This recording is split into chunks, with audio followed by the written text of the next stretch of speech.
L'objectif de cette rencontre d'aujourd'hui, c'est de faire un lancement officiel du programme And Defar Suñu Gox. Et ce programme va nous permettre de sensibiliser les populations de Biscuiterie et de Grand Dakar sur les questions liées à la propreté, à la gestion des déchets et aussi à l'acquisition des poubelles réglementaires pour pouvoir avoir un meilleur système de gestion des déchets dans notre commune. Bon, les Set-Setal, c'est bien. Aujourd'hui, on va lancer de manière officielle. Ça va nous permettre de nettoyer un peu cette route-là au niveau de Niary Tally, mais en même temps de rentrer dans les maisons pour pouvoir sensibiliser aussi les populations sur les questions liées à la propreté.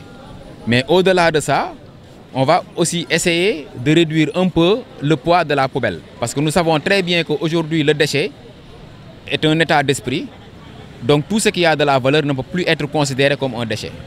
Et nous avons la possibilité, à travers ces Set-Setal, d'organiser des campagnes de tri sélectif des déchets pour pouvoir récupérer tous les déchets qui sont valorisables et les remettre dans un circuit économique pour que ça redevienne des produits qui pourront être utiles aux populations.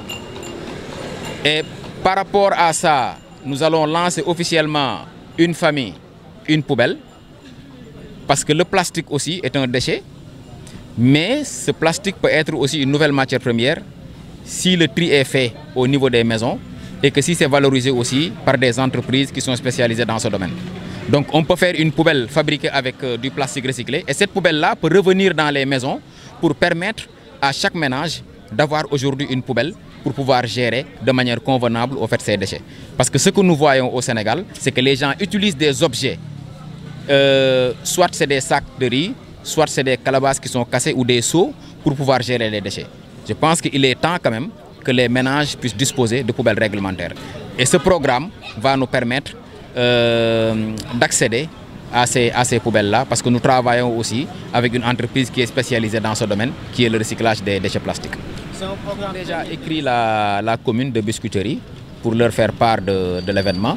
Nous avons écrit aussi le sous-préfet. D'ailleurs, nous avons une autorisation parce que tout ce que nous faisons, nous voulons le faire aussi dans la légalité.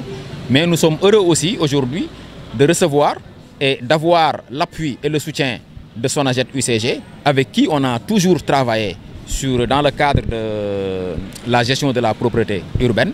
Et si vous voyez les responsables de UCG et Sonaget aujourd'hui, et aussi les techniciens de surface, c'est parce qu'on les a conviés pour qu'ensemble, qu'on puisse relever ce défi. Parce que la propreté doit être aujourd'hui une affaire de tous.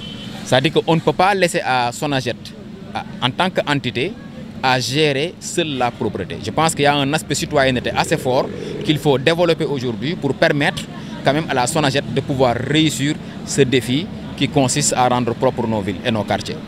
Bon, c'est pas évident, c'est pas du tout évident, mais ce que nous allons faire et ce que nous comptons faire, c'est uniquement d'être très assidus dans la sensibilisation, mais de démontrer par l'exemple. Parce que moi-même, je suis le président du mouvement, je suis sorti et j'ai quand même mes petits matériels pour pouvoir travailler avec les jeunes, tout faire pour les sensibiliser et ne pas se relâcher aussi. Assurer un suivi pour que ces jeunes-là puissent nous voir parce que nous comptons à travers ce programme faire un quartier tous les week-ends. Donc chaque week-end, on essaie de faire un quartier et je pense que si on continue dans ce sens, on pourra vraiment réveiller, on pourra faire un éveil de conscience des populations. Je pense que d'abord, il faut mettre en avant la sensibilisation. Parce que celui qui occupe de manière anarchique la voie publique, parfois c'est des gens qui ne comprennent pas.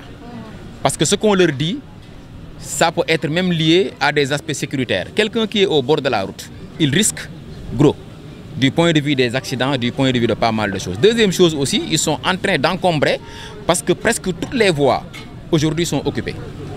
On n'a même plus d'espace pour les piétons. Et ça, nous lançons assez souvent un appel aux autorités locales et administratives parce que nous n'avons pas cette prérogative de travailler sur tout ce qui est désencombrement, mais ce que nous pouvons, c'est de sensibiliser les autorités locales à vraiment faire leur travail dans ce sens-là. Et aussi sensibiliser maintenant les populations à accepter qu'on puisse désencombrer notre quartier et notre commune parce que ce sera pour nous quelque chose qui pourra intéresser quand même toutes les populations. Ce sera un bien quand même pour nous tous. Bon, ce message-là, c'est simplement un message par rapport à leur constance.